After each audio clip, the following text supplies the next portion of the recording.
ধর্মের প্রতি শ্রদ্ধা নাকি লোক দেখানো ব্যাপার ছিল, ভণ্ডামি? আমরা কোনো বিহার কোনোদিন একটা টাকাও আমরা নিইনি। আপনাদের তো প্রায় শোপিস হিসেবে ব্যবহার করা হতো। ব্যক্তি মমতা ব্যানার্জিকে আমি পছন্দ করতাম, পছন্দ করি, পছন্দ করব। আচ্ছা, এই মানুষটিকে চিনতে পাচ্ছেন, সন্ন্যাসীকে চিনতে পাচ্ছেন? নিশ্চয়ই পাচ্ছেন। তবে সঙ্গে সঙ্গে চেনার সঙ্গে সঙ্গে আরেকজনের ছবির কথা ভাবছেন। হ্যাঁ, প্রাক্তন মুখ্যমন্ত্রী মমতা বন্দ্যোপাধ্যায়ের পাশে যে সন্ন্যাসীকে, বৌদ্ধ ভিক্ষুকে দেখা যেত, বারংবার দেখা গেছে বিভিন্ন সময়ে, বারবার, এবং সে কারণে এই দুজনের একেবারে বলতে পারেন অবিচ্ছেদ্যভাবে দেখা গিয়েছে, তিনি তার সঙ্গে রয়েছি। আজকে বেশ কিছু কয়েকটা কথা আমি জেনে নেব।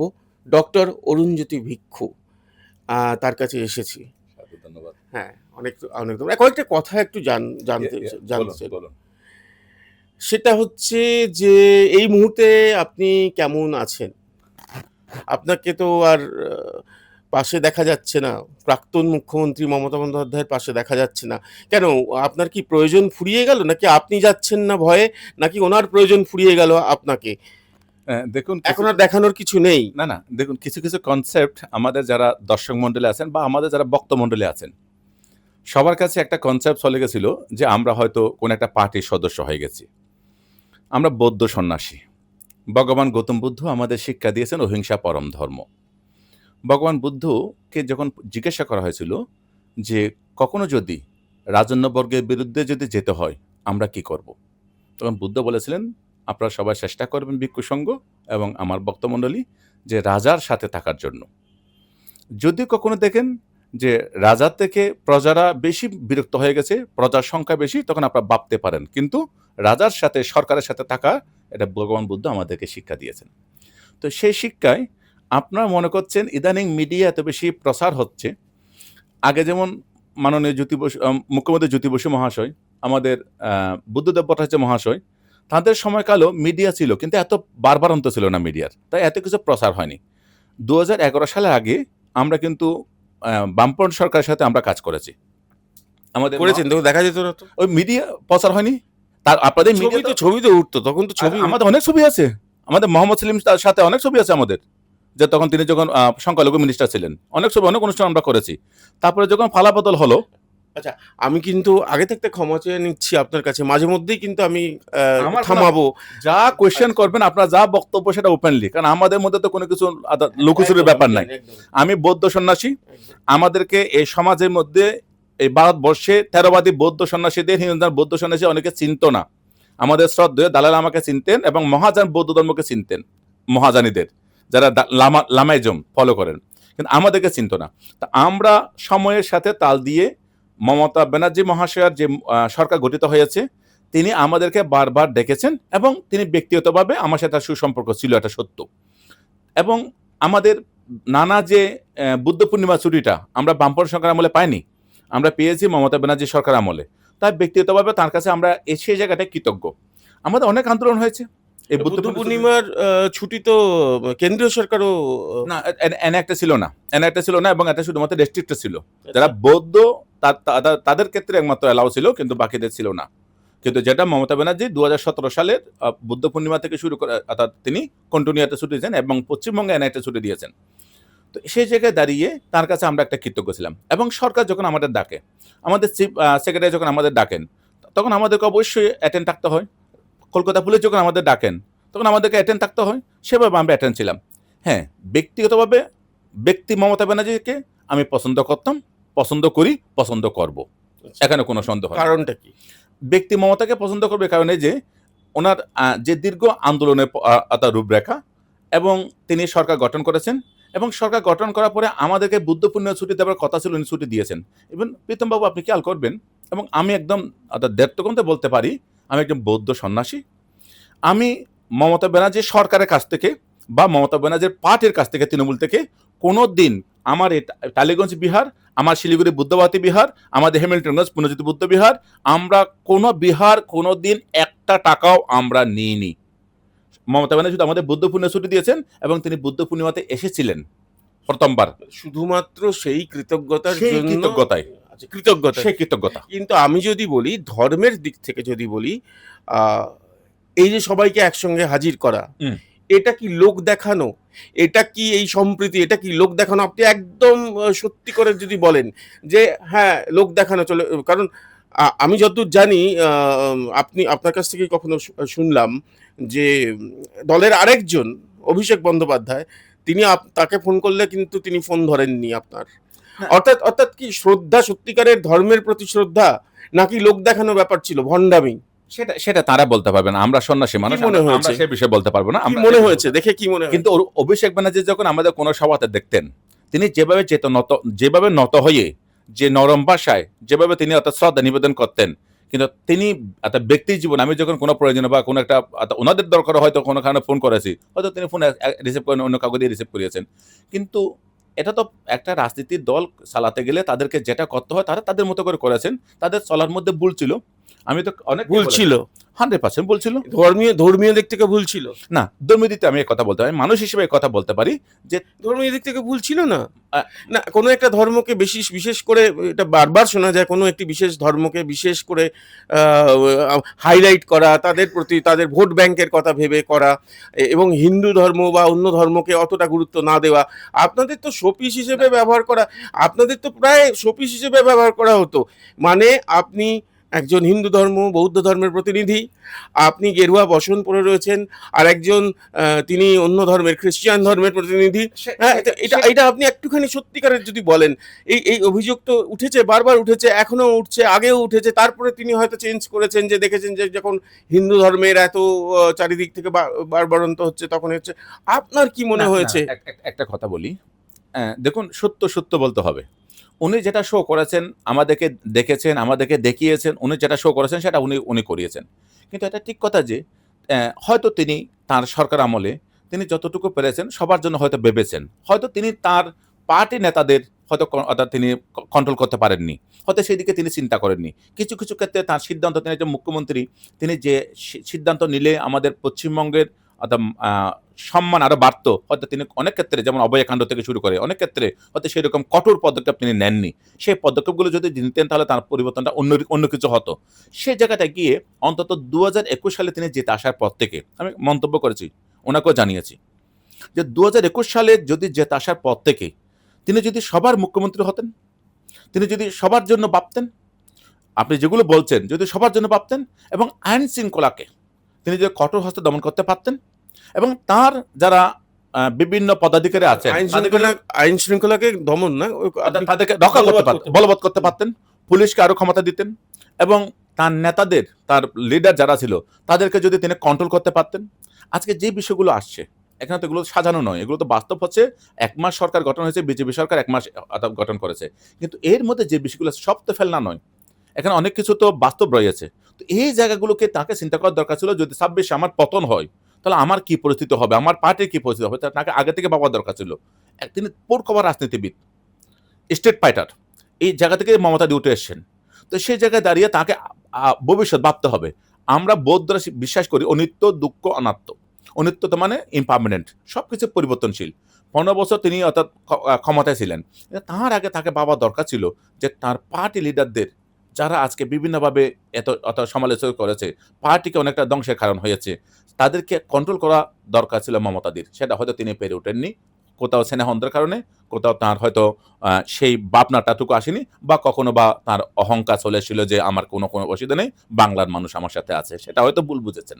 আপনার সেই জায়গা ছিল না যে অহংকার, মানে আপনার বলার জায়গা তো ছিল না নিশ্চয়ই, যে না বলতে পারবেন না। এখন যেটা বলছেন আপনি যে যে অহং চলে আসা, না, না, না, না, এটা এটা এটা এটা এটা বুদ্ধদেব কি বলছেন? আমি আপনাকে বলি না, অহংকার তো পতনের মূল। ওনাদের যারা পার্টির মধ্যে ছিলেন 15 বছর ক্ষমতা থাকার ফলে এই তাদের নেতাদের মধ্যে একজন অর্থাৎ 2, 4, 5 জন নেতা, হাতে গোনা নেতা ছাড়া সবাই তো করাপ্টেড হয়ে গেছিল। অধিকাংশ নেতা তো করাপ্টেড হয়ে গেছিল, সবাই তো বিভিন্ন প্রকার সুবিধা নিয়েছেন। আজকে আমরা এতটুকু মমতাদের কাছাকাছি হেঁটেও, মমতাদের কাছে থেকেও, সরকারের সাথে থেকেও, কিন্তু আমরা কিন্তু আজকে বুক ফুলে চলতে পারি যে আমরা কোনো অন্যায় করিনি। একজন সন্ন্যাসী হিসেবে নয়, একজন মানুষ হিসেবেও আমরা কোনোদিন কোনো প্রকার অন্যায় করিনি। সে কাজটা তার পার্টির নেতারা করতে পারেননি বিদায় আজকে হয়তো মমতাদের এই দশা হচ্ছে। সম্প্রীতি লোক দেখানো ছিল, নাকি আসলে ধর্ম বিভেদ ছিল? কোনো ধর্মকে বিশেষ সুযোগ সুবিধা দেওয়া, আর কোনো ধর্মের ক্ষেত্রে কম। আপনি এটা এই বিষয়টা আমাকে কিছু বলতে হবে না, এটা মমতা দি নিজেই বলেছিলেন এই এই উত্তরটা মমতা দি নিজেই দিয়েছিলেন, যারা আমাকে ভোট দে, যে গরু দুধ দে, সেটা দিদি বলেছিলেন। আমি ওটাকে পুনরুক্তি করতে চাই না। দিদি নিজে মুখে বলেছিলেন, মমতা দি অর্থাৎ সরকার থাকাকালে বলেছেন, তিনি নিজেই বলেছিলেন যে যে গরু দুধ দে সে গরু লাথি আমাকে আদালত খেতে হয়। তিনি সেই কথাটা উত্তর দিয়ে বুঝে দিয়েছিলেন, সেখানে আমাকে নতুন করে আর কিছু বলার প্রয়োজন নেই। আপনাদের কি ডাকা হতো তখনই যখন সিচুয়েশন হতো এমন যে দেখাতে হবে, যে তখন ডাক পড়তো, কিরম ভাবে ডাকা আসতো না না আপনার না, কাছে? আমাদেরকে অর্থাৎ যখন সরকারি প্রোগ্রাম হতো তখন আমাদেরকে চিফ সেক্রেটারি ডাকতেন, আমাদের সিটি পাঠাতেন সরকারি প্রোগ্রামগুলোতে। আর পার্টি যেগুলো অনুষ্ঠান হতো, এই যে পদযাত্রা হয়েছে, হাঁটতে হ্যাঁ, হয়েছে, সেখানে আমাদের সংগঠন আছে, হুম। আমাদের ইউনাইটেড ইন্টারফেথ অর্গানাইজেশন আছে, তাদের মাধ্যমে আমাদেরকে ডাকা হতো। আমাদের অর্থাৎ প্রেসিডেন্ট সেক্রেটারিকে বলতেন, আমাদের আর্চ বিশপ তামাদ দিসুজা ছিলেন, আমাদের সেক্রেটারি আমাদের সিংজি আছেন, তো তাদের মাধ্যমে আমাদেরকে ডাকা হতো, যে অর্থাৎ বিভিন্ন ধর্মগুরুদের অর্থাৎ বিভিন্ন যেগুলো আমাদের মাইনরিটি সংগঠন আছে বা আমাদের অল পেথ প্রোগ্রাম সংগঠন আছে, তাদের মাধ্যমে ডাকা হতো। পাশাপাশি যখন হেঁটে যেতেন তখন ভালো লাগতো, শেষে ভালো লাগতো। পাঁচবার যখন হাঁটতাম তখন আমার মুখ্যমন্ত্রীর সাথে আমি হাঁটছি, আমি কোনো অর্থাৎ রাজনীতি দলের বিষয় নয়, আমি একজন মুখ্যমন্ত্রীর সাথে আমি হাঁটছি, এবং আমি একজন বৌদ্ধ সন্ন্যাসী, সেটা একজন মুখ্যমন্ত্রীর সাথে হাঁটার অধিকার আমার আছে। এখন যদি ডাক আসে, এখন তাহলে কি হবে? একজন মুখ্যমন্ত্রীর এখন সঙ্গে এখন- হাঁটছেন, এখন- বলতে পারবেন না। এখন যদি আমাকে বিজেপি সরকার থেকে যদি ডাকে, বিজেপি পার্টি থেকে যদি ডাকে, অবশ্যই আমরা যাব। আমাদের সত্যি কথা বলি, আমি তৃণমূলের কোনো মেম্বার নই। আমি তৃণমূল আমাকে সেরকম আমি কোনোদিন, আমাকে বলেছিল 2019 সালে আমাকে এমপি কন্টেস্ট করার জন্য মাননীয় সুব্রত বক্সী মহাশয় বলেছিলেন দিদির কথায়, আমি যাইনি। 2021 আমাকে ইলেকশন করতে বলেছিলেন, আমি যাইনি। আমি পরিষ্কার বলেছি আমি বৌদ্ধ সন্ন্যাসী, আমি ইলেকশনের মধ্যে নাই, আমি এগুলোতে নাই, পরিষ্কার বলেছি। এবং আপনারা জানেন, আপনারা যদি খবর নিয়ে দেখেন, যে এত কাছাকাছি থাকা সত্ত্বেও আমি বারবার বলতে পারি যে আমরা মানুষের উপকার ছাড়া কখনো মানুষের ক্ষতি করিনি। আরেকটা কথা, সেটা হচ্ছে যে কর্মফল, এটা শোনা যাচ্ছে কর্মফল, একদম একদম। এটা কি আপনি বলবেন যে অতিরিক্ত স্নেহ মমতা বন্দ্যোপাধ্যায়, অতিরিক্ত স্নেহ অভিষেক বন্দ্যোপাধ্যায়ের প্রতি, নাকি ওনার কার ফলের জন্য এরকম হলো, বা কর্মফলের জন্য কি আদৌ এটা হলো না না, যা হচ্ছে? দেখুন, দুনিয়া পরিবর্তনশীল। 34 বছরে বামপন্থী সরকারের পতন হয়েছে, 15 বছর তৃণমূল সরকারের পতন হয়েছে, এখন বিজেপি সরকার এসছেন। কিন্তু চোর তো শুনতে হয়নি। না, ওনাদের সোর্স শুনতে হয়নি, কিন্তু ওনারা যেভাবে পতন তো হয়েছে, আমাদের পশ্চিমবঙ্গে পরিবর্তন এসছে। আর পরিবর্তন এসে তখন কিন্তু মমতা ব্যানার্জি যখন পরিবর্তন নিয়ে এসছেন, তখন কিন্তু সেন্ট্রালে পাওয়ার ছিল না, সেন্ট্রালে শক্তি ছিল না। তিনি নিজের অর্থাৎ বাংলার মানুষ তাকে নিয়ে এসছেন। কিন্তু আপনারা কি বলবেন চুরির কথা, যে চোর চোর চুরি চুরি চুরি চুরি, এই যে তোলাবাজি চুরি, এই নিয়ে আপনার? দেখুন, আমি একটা কথা বলি, আমার কথাগুলো খুব বাস্তবসম্মত কথা হয়, আমি যেগুলো নিজে ভাবি সেটাই বলছি। আগে মিডিয়া ছিল না ভাই, আপনাদের মিডিয়া বন্ধুরা পজিটিভ কিছু দেখান না, আপনারা সব নেগেটিভ বিষয়গুলোকে টানেন, আচ্ছা, এবং চোর চোর বলে আপনি দেখাবেন, ডিম চুললে আপনি দেখাবেন, কিন্তু তাকে কেউ ফুলোত্তরা দিতে গেলে আপনি দেখাবেন না। কে বলেছে দেখানো হয়? না না না না না স্যার, এগুলো আমার অভিজ্ঞতা আছে। আপনারা মিডিয়া বন্ধুরা তাই করেন, নেগেটিভ গুলোকে আপনারা প্রশ্রয় দেন, পজিটিভ গুলোকে প্রশ্রয় দেন না, তাই আমাদের এগুলো আরো বেশি বাড়ে। এবং বর্তমানে দাঁড়িয়ে এটা তো বাস্তব সত্য, যদি আমি একদম আঙ্গুল দিয়ে বলি, তৃণমূল কংগ্রেসের 90% লিডাররা অনেকটা করাপ্টেড হয়ে গেছিল। 90%, 10% হয়তো ভালো ছিল কয়েকজন, আমি তো হাতে গোনা বললাম। তো সেই জায়গায় দাঁড়িয়ে যারা যে কর্ম করবে তাদেরকে সে ফল পেতে হবে। যারা ভালো তৃণমূল করেছে, যারা মানুষের পাশে ছিল, মানুষের উপকার করেছে, তাদেরকে তো এত শুনতে হচ্ছে না, তাদেরকে তো জেলে যেতে হচ্ছে না। তো যারা করাপ্টেড ছিল তাদেরকে তো শাস্তি পেতে হবে। এটা সকল ধর্ম বলছে, কর্মফল আমাদেরকে এই জীবনের কিছু কিছু ফল দেয়, তো সেটা ভুগতে হবে, সেটা ভুগছেন। আর মমতা দি যেটা প্রয়োজন অনুসারে সময়ের সাথে যেটা তাল দেওয়া দরকার, সেটা দিদি হয়তো দিতে পারছেন না। কোথাও বাস্তব সত্য, আপনি যে কথাটা উল্লেখ করলেন যে স্নেহ অন্ধ হয়ে গেছেন, এটা আগেও ছিল, বর্তমানে সেটা অর্থাৎ এখনো পর্যন্ত তিনি সেটা ত্যাগ করতে পারেননি। ত্যাগ করলে হয়তো এই দুরবস্থা আসতো না। ব্যক্তি মমতা ব্যানার্জির জন্য এখনো পর্যন্ত সত্যি করতে আমরা প্রার্থনা করি তিনি সুস্থ থাকুন, ব্যক্তি মমতা ব্যানার্জি। কারণ তিনি 15 বছর এই বাংলাকে শাসন করেছেন এবং দীর্ঘদিন আন্দোলন করেছেন, বিভিন্ন লড়াই করেছেন। তো তিনি সুস্থ থাকুন, সেটাই চাই। এখন সত্যিকার অর্থে তিনি মনে হচ্ছে তিনি এটা ভাবতে পারেননি যে তার সরকার পতন হতে পারে, এটা তিনি হয়তো ভাবতে পারেনি। তার কাছে বিশাল শক হয়ে গেছে, যে কথাগুলো যে কাজগুলো এখন উল্টোপাল্টা বলছেন। অর্থাৎ আপনার ইলেকশন, আমি ভেবেছি একদম বাস্তব বলছি, ইলেকশন রেজাল্টের পরে ভাবছিলাম আমি যাবো দিদির সাথে, একবার দেখা করবো, তাকে একটু আশীর্বাদ করবো, একটু কথা বলবো। আমি তার আগেও আমার সাথে কথা হয়েছে দিদির সাথে, আমার তার আগে রেজাল্টের আগেও কথা হয়েছে। তো আমি ভাবছিলাম যাবো, কিন্তু তিনি যেই অর্থাৎ দুই একটা সিদ্ধান্ত যখন অর্থাৎ যেমন ইলেকশন অর্থাৎ তিনি পদত্যাগ করেননি চিফ মিনিস্টার থেকে, এটা আমাকে একটু আঘাত করেছে। তার এমএলএদের মিটিং এর মধ্যে, ফার্স্ট মিটিং এর মধ্যে তিনি যে সিদ্ধান্ত নিয়েছিলেন একজনকে অর্থাৎ প্রশংসা করতে গিয়ে, উৎসাহ দিতে গিয়ে অর্থাৎ সবাইকে দাঁড় করিয়েছিলেন, এই নিউজটা আমার কাছে ভালো লাগেনি। আমাকে অনেক এমএলএ অর্থাৎ করেছেন, কথা বলেছেন এই বিষয়ে, তাদেরও ভালো লাগেনি। এবং সেদিন ধর্মতলায় যে ধর্ণা মঞ্চে, হয়তো ধর্ণা মঞ্চে যে একটা মন্তব্য তিনি করতে গিয়েছেন, তাকে আরও বেশি অর্থাৎ এই বিষয়ে সংশোধিত হওয়া দরকার। কারণ এটা তো তিনি ওত নিয়ে তো মুখ্যমন্ত্রী হয়েছেন, বিদায় হয়েছিলেন। আমাদের দেশের আমাদের যেগুলো গোপনীয়তা বিষয় রয়েছে, যদি সেরকম কিছু থেকে থাকে সেগুলোর বিষয়ে তাকে সতর্ক হওয়া দরকার। এটা দিদির কাছে আমি আশা করি, বুদ্ধের কাছে প্রার্থনা করি, ব্যক্তি মমতা ব্যানার্জি ভালো থাকুক। আমি বুদ্ধের কাছে প্রার্থনা করি আমাদের নতুন পশ্চিমবঙ্গের বিজেপি সরকার, মাননীয় শুভেন্দু অধিকারীর নেতৃত্বে যে সরকার গঠন হয়েছে, সেই সরকার সবাইকে নিয়ে চলার চেষ্টা করুক এবং আইনের শাসন প্রতিষ্ঠা করুক। মানুষ যদি সত্যিকার অর্থে 15 বছর যদি কষ্ট পেয়ে থাকে, সে কষ্ট থেকে তাদেরকে মুক্তি দিক। আমাদের পশ্চিমবঙ্গে শিল্প আসুক, আমাদের পশ্চিমবঙ্গে বেকার সমস্যা দূর হোক। এখন অর্থাৎ এই বিষয়ে আমাদের যদি শুভেন্দুদা যে কথাগুলো বলে ক্ষমতায় আসছেন, বিজেপি নেতারা যে কথাগুলো বলে ক্ষমতায় আসছেন, যদি তারা যদি সেই কথাগুলো পরিপূর্ণ করেন, তাহলে আমরা আমাদের মতো খুশি আর কেউ হবে না। সনাতন ধর্ম সেগুলো দেখুন, সেইভাবে ধর্ম অর্থাৎ সব যিনি যখন মুখ্যমন্ত্রী হয়ে গেছেন, তার কাছে সনাতন ধর্ম, বৌদ্ধ ধর্ম, হিন্দু ধর্ম, খ্রিস্টান ধর্ম, ইসলাম ধর্ম এটা আর তার কাছে ব্যাপার নয়। একদম। তিনি সবার সম্রাট। অশোক যেমন সবাইকে নিজের সন্তান ভাবতেন, প্রত্যেক প্রজাকে, এখন আমরা যারা পশ্চিমবঙ্গের অধিবাসী আছে, নাগরিক আছি, ইভেন মুখ্যমন্ত্রী মমতা ব্যানার্জিও এখন আমাদের শুভেন্দু অধিকারীর, মাননীয় মুখ্যমন্ত্রীর এখন আন্ডারে, তার প্রজাতুল্য। তো সুতরাং শুভেন্দুদা আশা করব, আবার যখন আমি কথা বলে নিই, শেষ করব, প্রজার কথা যখন এলো, পরম পূজনীয় আমাদের বুদ্ধদেব, হ্যাঁ বুদ্ধ, ভগবান বুদ্ধ। ভগবান বুদ্ধের কথা আপনি শুরু করেছিলেন, যে রাজার কথা, রাজার সঙ্গে থাকার কথা বলেছিলেন। আর আপনিও একটা কথা বললেন যে মিডিয়া নেগেটিভ খবর বেশি দেখায়। সমস্ত নিয়ে আমি শেষ প্রশ্ন আপনাকে করব। ভগবান বুদ্ধ বলেছেন রাজার সঙ্গে থাকার জন্য, তিনিও নিশ্চয়ই কোথাও গিয়ে এটাও বলেছেন এই প্রশ্ন তোলার জন্য, রাজা তোর কাপড় কোথায়? এটা তো প্রজাগণ এখন এত উত্তর দিচ্ছেন, এটা আমাদেরকে নতুন করে বলতে হবে না, যে এটা বাস্তব সত্য। এটা আমরা বলি কর্মফল। কর্ম এবং কর্মফলের কথা যখন বলা হবে, তখন আমাদেরকে বুঝতে হবে যে এই যারা কাপড়হীনভাবে চলে, যাদের অর্থাৎ ক্ষমতার লোভে অন্ধ হয়ে গেছে, এই ক্ষমতার মোহ যাদেরকে অন্ধ করে ফেলেছে, যারা তার কাছাকাছি যারা আছে তাদেরকে মানুষ বলে গণ্য করেনি, তাদের শাস্তি তারা এখন পাচ্ছে। এবং আমরা এটা চাইবো যে এর থেকে মানুষ শিক্ষা নিক, নেতারা শিক্ষা নিক, যারা জনপ্রতিনিধি তারা শিক্ষা নিক, যে মানুষকে ভালোবাসুক, মানুষের পাশে থাকুক। একটা মানুষের কত দরকার, একটা পরিবারে কত দরকার, এক প্রজন্ম চললে তো হলো, কত প্রজন্মের জন্য আমাকে ইনকাম করতে হবে?